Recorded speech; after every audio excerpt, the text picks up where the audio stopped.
వేయడానికి ఏ టైంలో రద్దీ ఎక్కువ ఉంటుంది, ఏ టైంలో కింద పార్కింగ్ లో ఎక్కువ కార్లు ఉంటాయి, ఇట్లాంటివి అన్ని పరిశీలిస్తారు మా తీవ్రవాదులు. మనం ఇంత ఆలోచన చేయకపోవచ్చు కానీ పోలీసులకు అనుభవం ఉంటది. ఉదాహరణకు కమాండర్ కనుక వారికి జగన్మోహన్ గారికి ఉంటది. సామాన్య ప్రజలు నేను చెప్తున్నాను, ఇటువంటి సంఘటనలు జరిగినప్పుడు ఈ రెక్కి నిర్వహణ చాలా పెద్దది, వాళ్ళు చేస్తుంటారు. ఆ చేసే క్రమాన్ని తెలుసుకుంటే అనుమానాస్పదంగా అంటే బిత్తర చూపులు చూసుకుంటూ లేకపోతే బాగా పరిశీలన చేసుకుంటూ ఎవరైనా ఉంటారో వాళ్ళ సంగతి రామ్మోహన్ రావు గారు, అంటే కొంతమందిని కూడా మనం ఉగ్రవాదులను కూడా కొన్ని ఏపీలో కూడా కొంతమందిని కూడా మూలాలు కూడా కనుక్కోవడం జరిగింది, మనం చూసాం కూడా. మరి ఇటువంటి నేపథ్యంలో కూడా ఇటువంటి ఘటనలు అంటే సెక్యూరిటీ సిస్టమ్ లో కూడా ఎక్కడో తప్పులు ఉన్నాయి అనేది ప్రధానంగా ఒక వాదన అయితే వినిపిస్తోంది. అంటే నిజమే అంటారా ఇలాంటి వాదన? ఏమంటున్నా అంటే ఎప్పుడైనా 100 సార్లలో 99 సార్లు మనం ఎంత అలట్టుకున్నాం ప్రభుత్వ యంత్రాంగం. 100తో దెబ్బ తీస్తే మనం ఏం చేస్తామంటున్నాను. 100 దొంగ దెబ్బను కాచుకోవడం ఎవరికి సాధ్యం కాదు. ఇప్పుడు దొంగ దెబ్బ ఒక్క చిన్న క్షణంలో ఏమర్పాటు ఉంటే అయిపోద్ది. మనకు యాక్సిడెంట్ అంటాం కదా, యాక్సిడెంట్ జరిగేది ఎట్లా జరుగుతాయి ఎక్కువ మనం ఎంత కేర్ఫుల్ గా ఉన్నా 50% మన చేతిలో ఉంటుంది. ఎదుటి వాడు వచ్చి మనకు ఉద్దేశిస్తే ఏం చేయలేం. రోడ్ దాటి డివైడర్ దాటి మనం నెత్తి మీద పడితే కూడా మనం ఏం చేయలేం కదా. ఇది అంతే అంటున్నాడు. ఈ ఇన్సిడెంట్ జరిగిన దాన్ని మనం 100 సార్లు తప్పించుకున్నాం, 101 సార్లు తప్పించుకోకపోతే మనం ఏం చేయలేమంటున్నాను. అట్లా దాన్ని చూడాల్సిన అవసరం ఉందని నేను అంటున్నాను. ఇప్పుడు ఇక్కడ మనం చేయాల్సింది ఏంటంటే మొట్టమొదటి సీన్ ఆఫ్ ఎఫెక్ట్స్ రక్షించాలి. అక్కడ జరిగిన సంఘటన ప్రాంతాన్ని విదేశాలలో మనం ఇంకా అధ్వానంగా ఉన్నాం. చాలా మంది చూస్తున్నారు, మీడియా వాళ్ళు పోతున్నారు, తొక్కుతున్నారు, అడిగి చేస్తున్నాడు. క్లూస్ దొరకవు, ఇట్లాంటి చేస్తే క్లూస్ దొరకవు. ఒకటి. రెండోది ఏమంటున్నారంటే చాలా అలర్ట్ గా ఉండాలి. ఇటువంటి సంఘటనలు మళ్ళీ ఢిల్లీలో లేకుండా హైదరాబాద్ లో ఎక్కడో లక్నో కావచ్చు ఏదైనా కావచ్చు, నేను ప్రాంతాల పేరు చెప్తున్నాను, ఎక్కడైనా సరే మన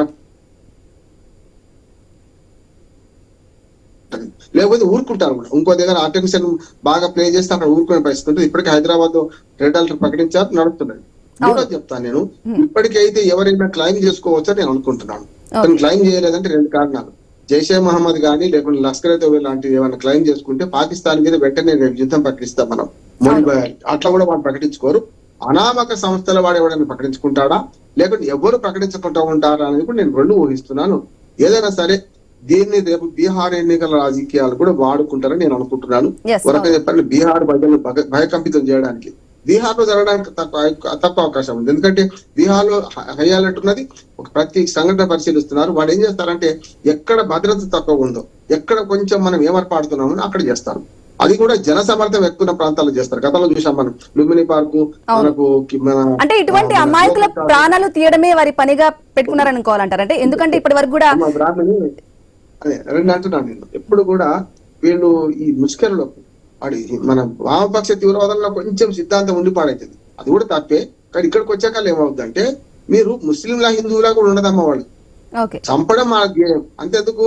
అక్కడనే మనం పహల్గామ్ లో హిందువులు అవునా కదా తెలుసుకొని చంపేసి, కానీ ఆ తర్వాత పిఓకే నుంచి మనకి దాడి జరిగినప్పుడు చనిపోయింది 16 మంది ఎవరు ముస్లింలే కదా. వాళ్ళు పిఓకే నుంచి దాడి చేస్తే మనకు బార్డర్ లో బారాముల్లా పూంచ్ బార్డర్ లో చనిపోయింది ఎవరు మొత్తం ముస్లింలే 16 మంది. అందుకనే మత ఛాందసవాదానికి మత తీవ్రవాదానికి మతం కూడా ఉండదమ్మా. గూగుల్ చాట్ లో ఎవరు ఎంతమంది చచ్చిపోయారు, ఏ మతం వాళ్ళు చూసాం. అంటే ఆడమగానే తేడా ఉంటుందంటారా? ఏముండదు అంటున్నాం. మాస్ గా ఇక్కడ పెద్ద ఎత్తున జరిపితే మన దిల్సుఖ్నగర్ బ్లాస్ట్ కేసులో వాళ్ళు ఇప్పటి వరకు కూడా వాళ్ళు టచ్ లో ఉంటారు.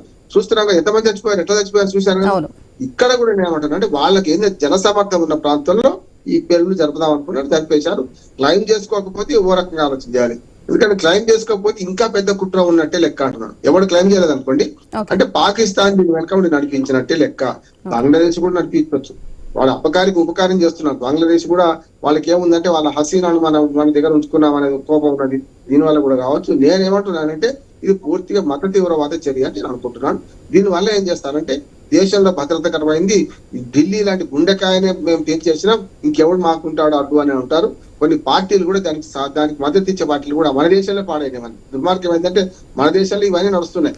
అంటే సంతోషించే వాడు మోడీని బ్లేమ్ చేయడం సంతోషించే పార్టీలు కూడా ఇక్కడే ఉన్నాయి. అంటే మంట రేగుతుంటే చలి కాచుకునే వాళ్ళు ఉంటారు. ఏం చేస్తాం అంటే దీన్ని పూర్తిగా ఒక దాన్ని అట్రిబ్యూట్ చేయాలి. కానీ నేనైతే ఈ భారత ప్రభుత్వం, నేను మోడీ ఎవరు భారత ప్రభుత్వం దీన్ని చాలా సీరియస్ గా తీసుకోవాలి. ఢిల్లీ గుండెకాయ, ఎర్రకోట, అటుపక్క జమా మసీదు, వరుసగా గద్దీ ప్రాంతం ఇవన్నీ చూసుకునే వాళ్ళు చేశారు. కనుక ఈ క్షతగ్రాత్రులను పూర్తిగా వీలైనంత వరకు అక్కడి నుంచి తీసుకెళ్లి రక్షించే ప్రయత్నం చేయాలి. మృతుల సంఖ్య కూడా పెరిగే అవకాశం